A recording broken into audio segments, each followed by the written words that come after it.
vocês têm me ouvido esse público para falar de fé, hoje não vai ser diferente. Aliás, é o ano da fé, né? É o ano da fé. E como sendo o ano da fé, todos os filhos da fé, né? Nós temos essa palavra tão pequena que move o nosso coração diante de Deus. O tema dessa mensagem desta noite é: a fé é a principal condição para Deus atender a nossa oração. Então, a fé é a principal condição para Deus atender a nossa oração. Mateus 17, versículos 14 em diante. Vamos falar da cura desse jovem, um jovem possesso, em que Jesus repreende os seus discípulos por causa da falta de fé. E nós vamos aqui ler esse texto, esses 8 versículos, e diz assim: e quando chegaram para junto da multidão, aproximou-se dele um homem que se ajoelhou e disse: Senhor, compadece-te de meu filho, porque é lunático e sofre muito, pois muitas vezes cai no fogo e outras muitas na água. Apresentei-o a teus discípulos, mas eles não puderam curá-lo. Jesus exclamou: ó geração incrédula e perversa, até quando estarei convosco? Até quando vos sofrerei? Trazei-me aqui o menino. E Jesus repreendeu o demônio, e este saiu do menino, e desde aquela hora ficou o menino curado. Então os discípulos, aproximando-se de Jesus, perguntaram em particular: por que motivo não podemos nós expulsá-lo? E ele lhes respondeu: por causa da pequenez da vossa fé. Pois em verdade vos digo que, se tiverdes fé como um grão de mostarda, direis a este monte: passa daqui para colar, e ele passará, nada vos será impossível. Mas esta casta não se espere, senão por meio de oração e jejum. Hoje nós vamos falar mais um pouquinho sobre esta palavra tão pequenininha, mas que nos faz homens e mulheres tão especiais na presença de Deus. Essa palavra chamada fé. Sem ela é impossível agradar a Deus. Você pode falar para o teu irmão: sem fé é impossível agradar a Deus. E nesta passagem Jesus nos deixa registrado muitos ensinamentos para a nossa caminhada na palavra de Deus. A Bíblia declara que um homem, e especifica esse homem, era um pai, aflito, desesperado, querendo que uma solução fosse dada ao seu filho. E muitas vezes nós estamos assim, nós estamos passando por uma luta qualquer com um dos filhos ou um filho, e nós queremos uma solução imediata, uma solução rápida, e levamos ele a determinadas pessoas. E essas pessoas, como aqui o texto fala, foram pessoas que não tinham fé. E sem fé, Deus não move. Interessante. Sem fé, Deus não faz nada. Aquele pai continuou com o filho com problema. Hoje, da mesma forma, muitos pais vivem aflitos, desesperados, tentando de todas as formas arrumar uma solução para os problemas que acompanham os seus filhos. Aquele pai tinha a seguinte situação: seu filho era lunático. Imagina uma pessoa lunática, uma pessoa que não está compreendendo a linguagem terrena. O relacionamento dele com outras pessoas é como se ele fosse de outro país. Mas a Bíblia fala que é como se ele fosse de outro mundo. Não era da terra, era da lua. Era um lunático, era uma pessoa que vivia no mundo da lua. Então nós precisamos entender isso. Muitas vezes nós ficamos dessa forma. Passamos a viver no mundo da lua e não compreendemos a linguagem daqui de baixo. Você fala A, ele entende B. Você fala B, ele entende C. Você fala C, ele entende D. E assim sucessivamente. Fica difícil a conversa com uma pessoa que está vivendo uma situação dessa. Eu imagino aquele pai convivendo com aquele filho dentro de casa. O relacionamento dele com o filho e, consequentemente, o filho com os outros irmãos, o filho com a mãe. Uma pessoa que vive dessa forma, ela está sem estar antenada com as coisas daqui de baixo. Ela não consegue compreender a linguagem dos outros. Você fala alguma coisa, ela compreende diferente. Essa era a situação desse filho, desse homem. Seu filho era lunático. Hoje muitos pais estão vivendo situações idênticas à daquele pai. Filhos que não querem estudar, o pai fala, você precisa estudar, e não entende. A linguagem do pai é, para ele não consegue compreender. O pai ensina, ele tenta de todas as formas transmitir para ele a importância do estudo, mas ele não compreende. Ele está num outro mundo, no mundo da lua. Filhos que só querem saber de namorar, de fumar, de beber, de se drogar. Fala. Os pais chegam ao ponto de dizer, eu vou desistir do meu filho. Por quê? Porque ele não consegue entender a linguagem terrena do pai, porque ele está num outro mundo, ele está no mundo da lua. Ele está vivendo uma situação fora deste planeta. Filhos que estão vivendo fora da órbita da família. A família se reúne, mas o filho não quer se reunir. A família quer planejar alguma coisa, mas ele fica fora do planejamento. Ele está fora da órbita, né, da família. A linguagem da família não é a linguagem dele. Então nós começamos a ver o desespero desse pai. Eu quero que você dimensione o desespero desse pai. Não tem mais os pais como conselheiros. Por quê? Porque ele não consegue entender, compreender a linguagem do pai. Nós vemos aqui situações dificílimas. Isso pode até apontar para um desviado da fé. Quando uma pessoa se desvia e não consegue mais entender a linguagem de Deus. As preocupações de Deus com a sua vida. Ele está em outro mundo. Ele entrou numa esfera que a Bíblia chama de lunático. Uma pessoa que não consegue compreender as coisas da terra. Está vivendo um mundo à parte. Não tem mais temor quanto ao futuro de suas vidas.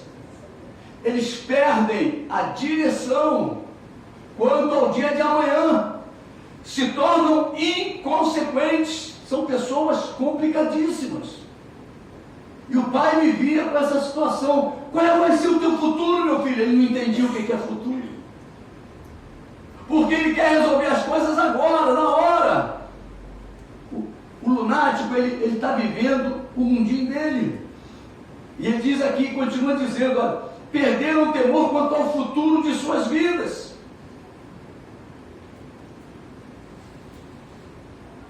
Não estão nem aí para os projetos de Deus para as suas vidas. Você fala para aquele filho, Deus tem um projeto para a tua filha, para a tua vida. Deus tem um projeto para a tua vida, Deus tem um projeto para a tua vida. E ele, que projeto nada, eu quero outra coisa.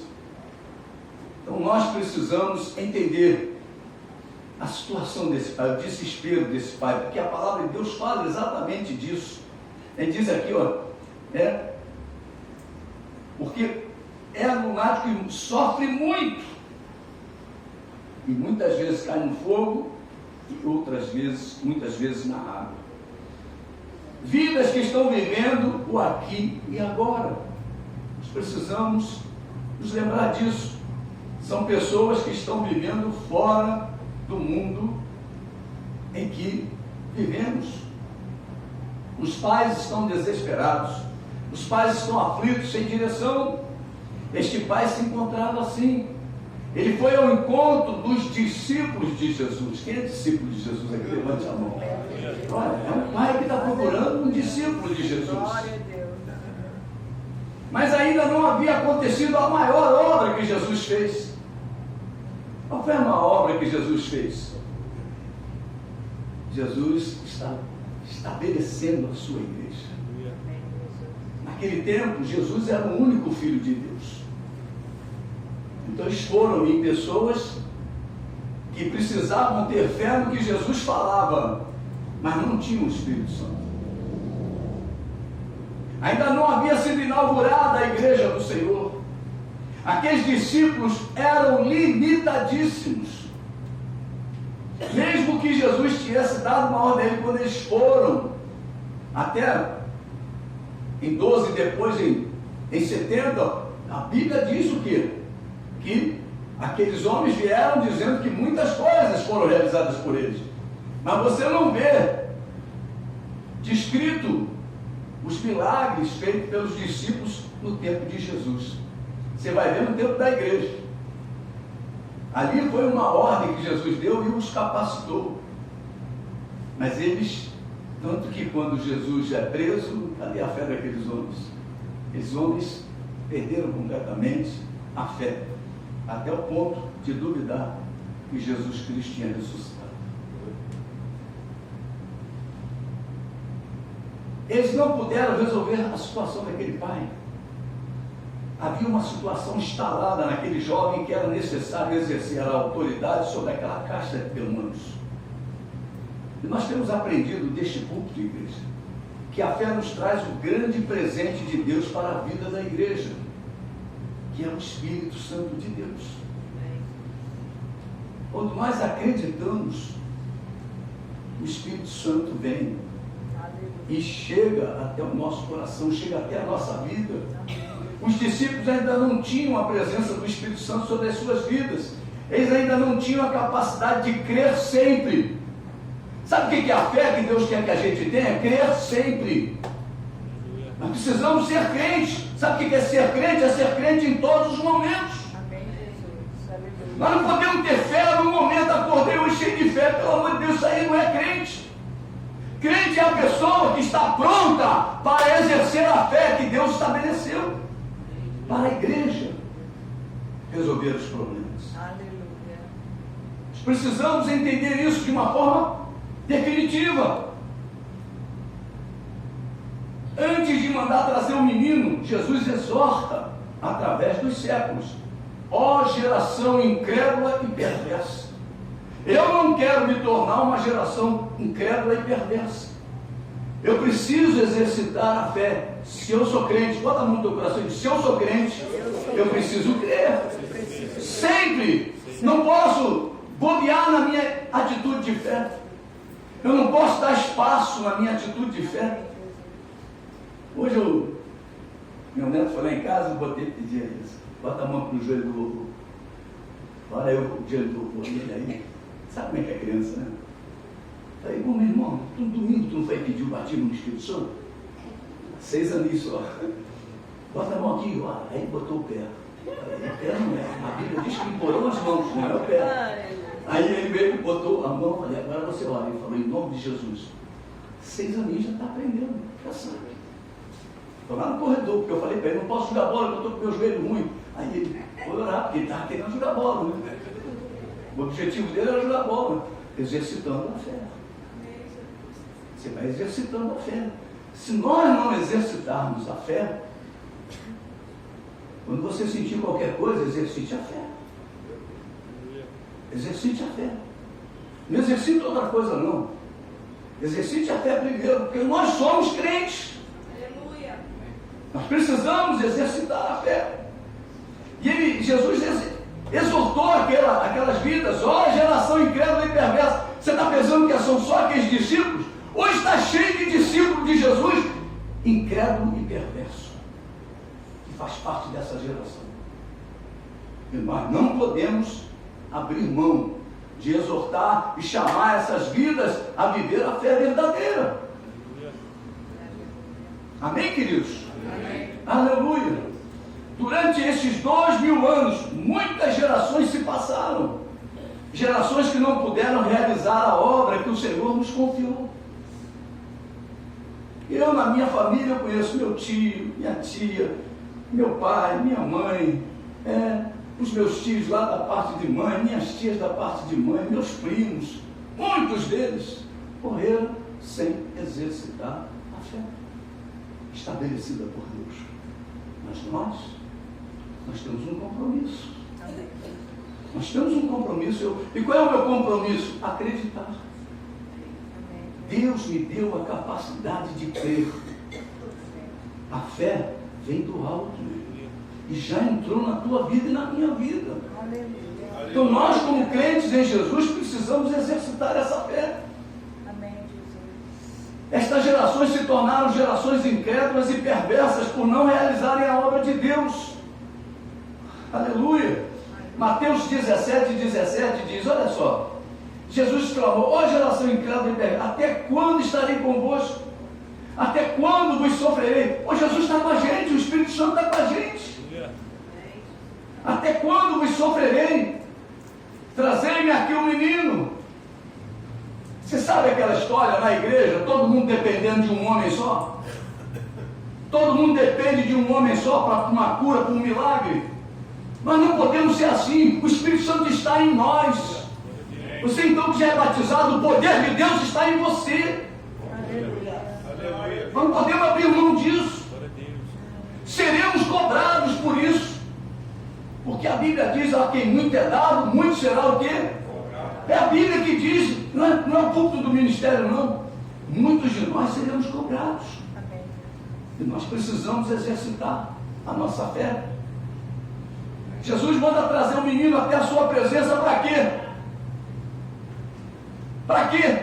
Para exercitar o poder do céu sobre ele, o poder de Deus sobre ele.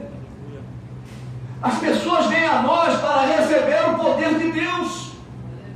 E nós não podemos esquecer disso. Nós somos os representantes de Deus nesta terra. Quem representa o Senhor, levanta a mão e glorifica o nome do Senhor. Nós representamos a Deus. Glória a Deus. Eu não posso abrir mão disso. Se eu abrir mão disso, eu estou negando a minha fé. Aleluia. Eu estou negando a minha fé. Eu preciso exercer isto. Trazei-me aqui um menino. E eu posso dizer para você, precisamos levar os problemáticos até a presença de Jesus, porque nós conhecemos Jesus. Nós conhecemos Jesus. Você vê que os discípulos não levaram aquele pai até a presença de Jesus, foi ele que foi. Foi ele que foi. Aqui, ó. Aproximou-se dele um homem e se ajoelhou. Não foram os discípulos que pegaram ele e falaram, nós não conseguimos, mas vamos te levar a Jesus. Nós não. Nós vamos sempre depender do Senhor. Porque é dele que vem o poder, é dele que vem o milagre, toda a honra, toda a glória, todo louvor sejam dados a ele.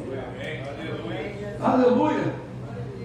Hoje nós como igreja só precisamos ministrar aos enfermos, aos lunáticos, aos problemáticos e aos possessos. Não existe, pelo amor de Deus, guarda isso no teu coração, não existe separação de enfermidade. A Bíblia diz, Jesus curava toda sorte de doença. Toda sorte de doença. Não tem separação. Então nós não podemos separar os problemas. Esse problema aqui Jesus não aguenta. Esse aqui Jesus aguenta. Nós não podemos pensar dessa forma. Nós temos que levar os lunáticos, os enfermos, os problemáticos e os possessos até a presença de Deus. Jesus repreendeu o demônio. Versículo 18. Então Jesus repreendeu o demônio, e este é o do menino. É o poder que ele deu à igreja. Em meu nome repreenderão demônios. repreendeu e agora Ele deu essa autoridade para nós. Agora nós temos essa autoridade. Quem tem que repreender demônios são os obreiros da casa do Senhor. Aleluia. Somos nós. Aleluia. Nós não podemos abrir mão disso. Senão que igreja nós seremos? Seremos uma igreja incrédula e perversa. E eu não quero me tornar uma igreja incrédula e perversa. Aleluia. Você pode falar comigo que Jesus não muda? Jesus não muda. Ele continua libertando os oprimidos. Jesus repreendeu o demônio. Jesus hoje continua a repreender os demônios através da igreja. Por isso que quando Jesus fala que nós faremos obra maior do que Ele, tu imagina, agora é no mundo inteiro. Amém. Ali Jesus estava fisicamente libertando aquele filho daquele pai, aquele jovem. Aleluia. Ele não poderia estar no outro lado do monte, ou da onde fosse que ele estivesse, libertando uma outra pessoa. Mas hoje a igreja está libertando aqui, está libertando na Bolívia, está libertando em Bacaxá, está libertando em todos os lugares onde o nome dele está sendo glorificado. Aleluia. Por isso que a obra de Jesus através de nós seria muito maior. Aleluia. Glória a Deus. Faríamos obras maiores, lógico. Ele libertou um jovem. A igreja hoje está libertando quantos jovens nesse horário no Brasil? Quantos jovens estão entregando a sua vida para Jesus? Aleluia. Imagina. Quantos jovens lunáticos estão sendo restituídos aos seus pais em perfeitas condições? Aleluia. Não é verdade? Amém. Jesus. Aleluia. Aleluia. E como Jesus repreende hoje, nos dias de hoje, os demônios? Jesus deu ordem à sua igreja para repreender os demônios. Somos nós. Sou eu que tenho que repreender. Em janeiro, Deus já colocou no meu coração fazer de novo aquele curso de cura e libertação. Nós vamos fazer. Tem muita gente nova na igreja. Vamos botar essa igreja para não ter medo de demônio, não ter medo de fazer a obra, não ter medo de impor as mãos. Nós precisamos fazer isso. Cabe a nós. Somos as autoridades de Deus constituídas na igreja. Jesus deu ordem à sua igreja para destruir as obras do diabo. Meu irmão, tudo que está fora do lugar, se você chega em casa, você tem um filho bagunceiro, você arrumou a casa toda, chegou em casa, está tudo fora do lugar, é o filho bagunceiro. Mas na vida da pessoa, quando está fora do lugar, é o diabo. O diabo é o filho bagunceiro, ela foi criado por Deus e fez bagunça no céu. Foi expulso, veio para a terra fazer bagunça na terra. É ele que bagunça a vida das pessoas. E nós não podemos perder isso de foco. Muitos nos dias de hoje se encontram como se encontravam os discípulos daquela ocasião. Por que motivo não podemos expulsar? Tem muito crente que não consegue fazer a obra de Deus. Por quê? É por causa do fracasso espiritual. Uma vida espiritual fracassada. A fé não desenvolvida.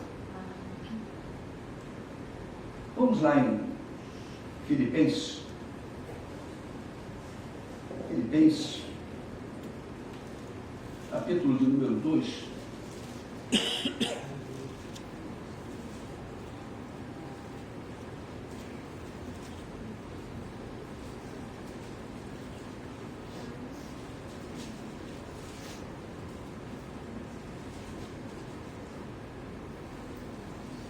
Filipenses capítulo 2, o desenvolvimento da salvação. Versículo 12 do capítulo 2. Assim, pois, amados meus, como sempre obedeceste, não só na minha presença, porém muito mais agora na minha ausência, desenvolver a vossa salvação com temor e tremor. Então não é porque você é crente que você agora vai se meter a fazer a obra, enfrentar o inimigo. Você tem que desenvolver a tua fé. A tua salvação precisa ser desenvolvida. Como é que você vai num médico que entrou no primeiro ano agora? Eu entrei na faculdade de medicina. Vai lá nele, manda ele passar um remédio para você, manda ele fazer uma consulta em você. Ele tem que estar formado, ele tem que estar treinado, ele tem que estar habilitado para isso. Então Deus vem por quê? Conforme você vai desenvolvendo a tua fé com temor e tremor, Deus vem te capacitando. Deus vem te dando. Deus vem te capacitando. Para que você possa fazer a obra dele sem nenhum tipo de dificuldade. Louvado seja o nome de Jesus. Lá no capítulo 17 de Mateus, vamos voltar lá em Mateus. Mateus 17, versículos 19 e 20. Então os discípulos, aproximando-se de Jesus, perguntaram em particular. Você sabe que quando a pessoa não consegue fazer a obra de Deus, parece que entra no coração dela um espírito de juízo, sei lá, alguma coisa acontece no coração dele, da pessoa. E diz assim, perguntaram em particular, né? A coisa fica sendo muito fechada. Por que motivo não podemos nós expulsar? E Jesus publica, né? E a Bíblia diz que a palavra de Deus deve ser publicada. E eles responderam, por causa da pequenez da vossa fé. Ninguém gosta de ouvir isso. Ninguém gosta de ouvir que você tem uma fé pequena. Quem é que gosta de ouvir? Diga amém. Ninguém gosta de ouvir isso. Mas olha, a Bíblia fala isso. Pois em verdade vos digo, se tiverdes fé como um grão de mostarda, direis a este monte, passa daqui para colar, e ele passará, nada vos será impossível. Jesus nos orienta que é por causa da pequenez da vossa fé. Jesus afirma que a fé na palavra de Deus nos faz homens e mulheres removedores de montanhas. Você sabe disso, que você é o trator de Deus nessa terra. Você remove uma montanha. Você chega no Largo da Carioca, aquilo ali era o Morro de Santo Antônio. Quem já ouviu a história do Rio Antigo, ali era o Morro de Santo Antônio. Eu, quando tinha 7 anos, meu pai era católico, me levou para fazer a primeira comunhão no Congresso Eucarístico Internacional de 1955. Sabe aonde foi? No aterro do Flamengo. O aterro era todo de obra. Todo o morro foi para o aterro. O aterro do Flamengo. Hoje, aquele parque bonito, né? Cheio de campo de futebol, cheio de árvores, mas aquilo tudo era um terreno absurdamente grande, todo de barro, e ali foi feito o Congresso Eucarístico Internacional. Todas as paróquias católicas prepararam as crianças e mandaram para lá. Era criança de tudo quanto era lugar. Congresso Eucarístico Internacional. Eu me lembro quando eu tinha, sei lá, 15 anos, 14 anos, no dia do meu crisma, era uma vela grossa assim, alta, grande assim, e eu não tinha carro, a gente ia de ônibus. Eu fui de ônibus para a igreja que ia ser crismado, que onde o bispo ia estar lá para crismar. E eu fico sentado no ônibus assim, segurando a vela. O sujeito veio e pensou que era bala-USP. Pensou que aquilo fosse aqueles ferros. Segurou na vela e... Ai, Jesus! Cadê ela? Meu Deus do céu, né? Não me lembro mais. Não me lembro, mas me lembro desse fato. Era bonito. Então nós precisamos entender que a fé, do tamanho de um grão de mostarda, faz você removedor de morros. Você agora transporta morro, você tira o morro daqui e bota o morro onde você quer. Você pode dizer, vai para o mar, né? Vai para onde você determinar, o monte vai. Então nós é que precisamos. O que foi cantado hoje? Rodrigo cantou o quê? Profetiza, minha igreja, profetiza. Aleluia. Então nós precisamos profetizar os montes. Amém, Jesus. Só profetiza quem tem fé. Você não vai ficar falando que nem um maluco.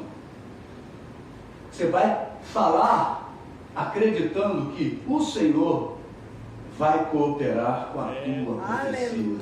Aleluia. Glória a Deus. É assim que funciona. Ele diz, passa daqui para colar e ele passará, nada vos será impossível. Você pode falar para o teu irmão assim, nada vos será impossível? Nada será. Continua falando para ele ainda, ó, tudo é possível ao que crê. Tudo é possível. Tudo é possível ao que crê. Hoje nós estamos falando de fé, meu irmão. Aleluia. E olha, a fé, nessa área de fé, quando falta, é a repreensão do Senhor. O Senhor repreende, incrédulo, perverso. Essas são as palavras de Deus.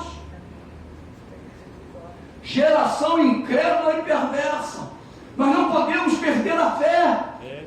Nós não podemos perder a direção. Nós não podemos perder a unção de Deus, a direção de Deus.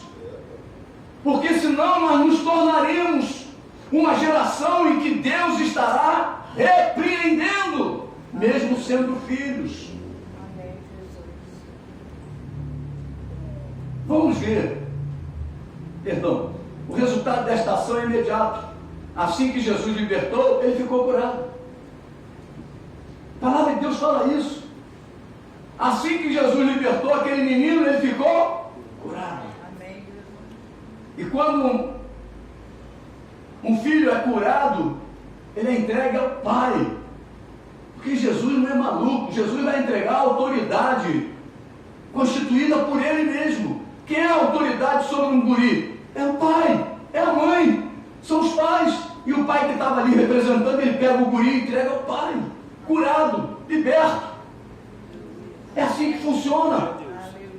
E o pai agora vai poder o quê? Meu filho, ele vai entender a linguagem do pai, porque ele deixou de ser lunático. Amém, queridos? Deixou de ser lunático. Vamos ver algumas causas para o fracasso espiritual.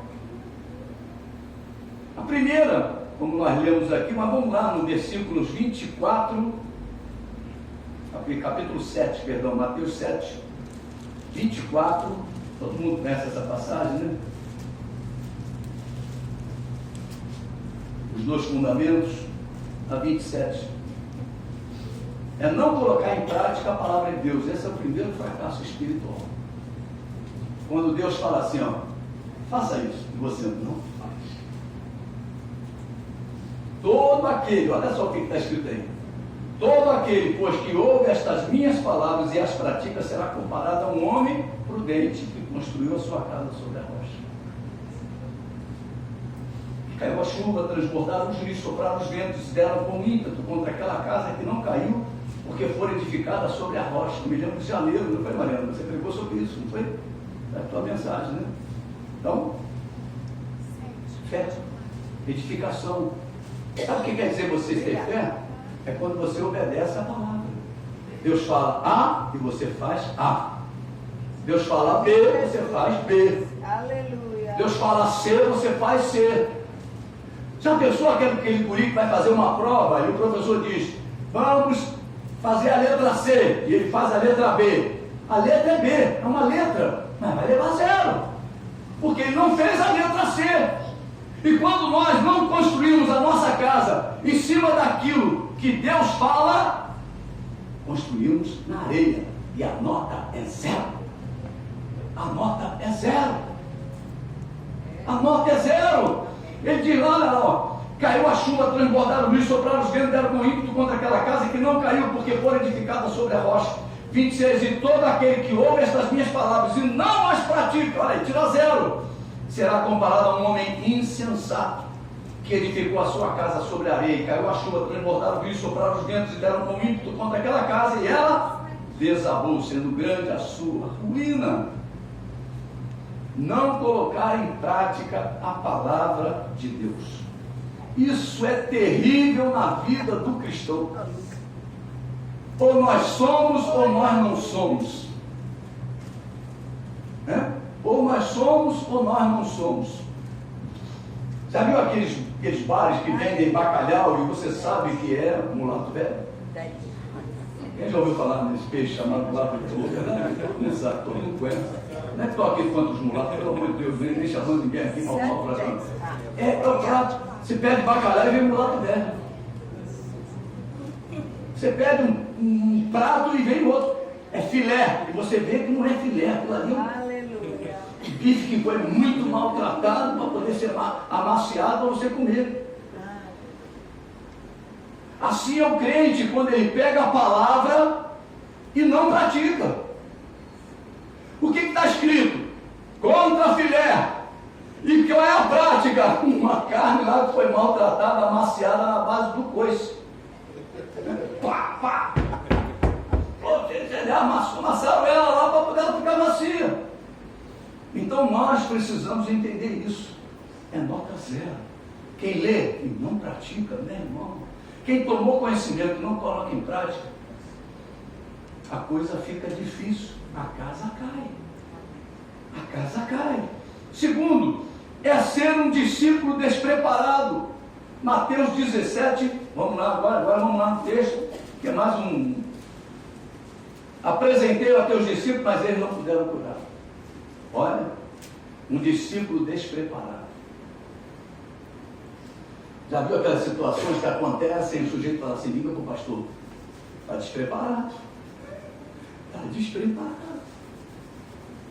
Está despreparado. Qual o pastor?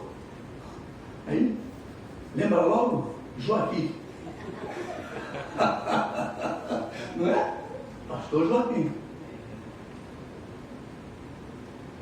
Uma vez eu recebi uma ligação na madrugada de uma família. Eu falei, bota a mão na cabeça, repreende em nome de Jesus. Mas não havia preparo. Ele botava a mão e não acontecia nada. Eu entrei naquela casa de madrugada, entrei e só assim, em nome de Jesus, sai lá. Oramos, acabou, vamos embora. Tem que voltar para a cama. Pô, vou sair da cama. Brincadeira não. Por ser despreparado. Não querem fazer curso, não querem se preparar, não querem estudar a palavra, não querem vir à escola bíblica, não querem vir culto, não querem nada. Aí o demônio manifesta. Sabe o telefone do pastor? Pelo amor de Deus, o que eles sabem é o telefone do pastor, eles não sabem Bíblia, eles não sabem nada. Estão despreparados. Estão despreparados. Terceiro, o servir a Cristo exige abnegação. Lucas 4, vamos na 14, perdão, Lucas 14. Lucas 14, versículos 26 em diante. Se alguém vem a mim e não aborrece a seu pai, sua mãe, a mãe, pai e mãe, e mulher, e filhos, e irmãos, e irmãs, e ainda a sua própria vida, não pode ser meu discípulo. Olha. Tem que ser zangado com a tua própria vida. Você tem que aborrecer a tua própria vida. Olha aí, meu irmão. É o que está escrito. Olha aí, continua. E qualquer que não tomar a sua cruz e vier após mim, não pode ser meu discípulo. Pois qual de vós, pretendendo construir uma torre, não se assenta primeiro para calcular a despesa e verificar se tem os meios para concluir? Para não suceder que, tendo lançado os alicerces e não a podendo acabar, todos os que a virem zombem dele, dizendo, este homem começou a construir e não pôde acabar.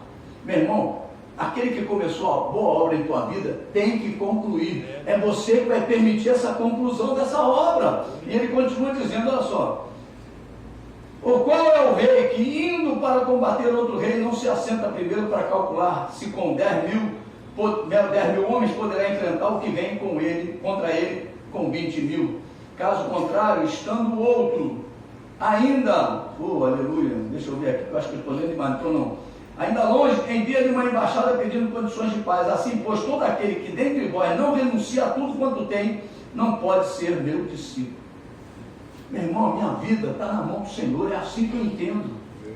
Tem um versículo que diz que, lá em Lucas 15, que Deus fala, né, para aquele filho do irmão do pródigo, né, que é aquele que fica zangado, porque ele matou o bezerro cevado, porque ele colocou o anel de ouro, ele vestiu o filho, deu uma festa, e o filho veio do trabalho, meu Deus, veio da labuta, da fazenda do pai, e dizendo, pô, pai, eu preciso tanto, tu não mata nada para mim, não me dá um churrasco, não me dá uma festa, não faz nada comigo.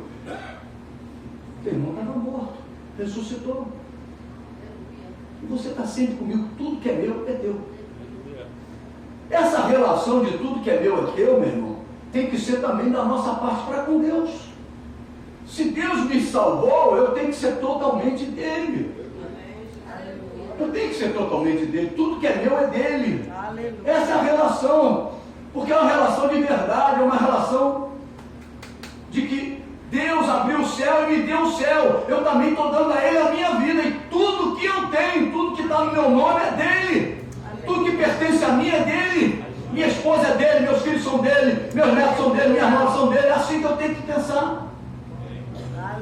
Minha casa é dele. Foi aonde começou a igreja. Não tem vergonha de abrir minha casa para botar o nome do Senhor lá sendo divulgado. Não tem vergonha disso. Nunca tive. Morando dentro de um condomínio. Tinha vizinho que entrava lá no culto bêbado. Já morreu, já está morto, mas entrava bêbado. Entrava bêbado. Para quê? Grande obra essa que tu está fazendo aqui, né? O bêbado falando isso, ímpio. Bêbado ímpio. Porque bêbado crente vai ser muito difícil, né? Bêbado crente vai ser mais difícil, né? Bêbado ímpio. Mas o bêbado mesmo daqueles gambazão mesmo. Joaquim, grande obra que tu está fazendo aqui para gente. Muito boa obra. É isso aí. Vamos lá fora. Quando você fica bom, a gente conversa e tal. Eu nunca conversava quando estava bom, só vinha quando estava bêbado. Já me via, né? Tentar perturbá-lo no trabalho. Mas a gente vai vendo. A gente vai vendo isso acontecer.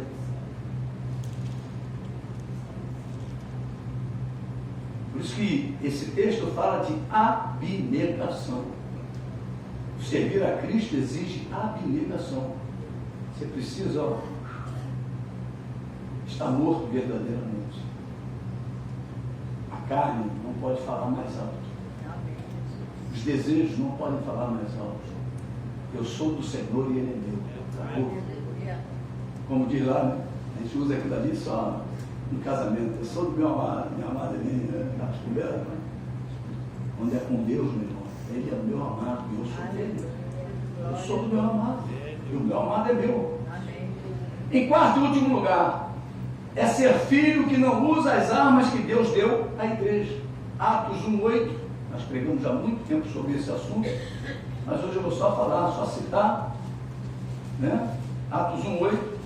Mas recebereis poder ao descer sobre vós o Espírito Santo, e sereis minhas testemunhas, tanto em Jerusalém como em toda a Judéia e Samaria, até os confins da terra. É um filho que não usa as armas que Deus deu à igreja.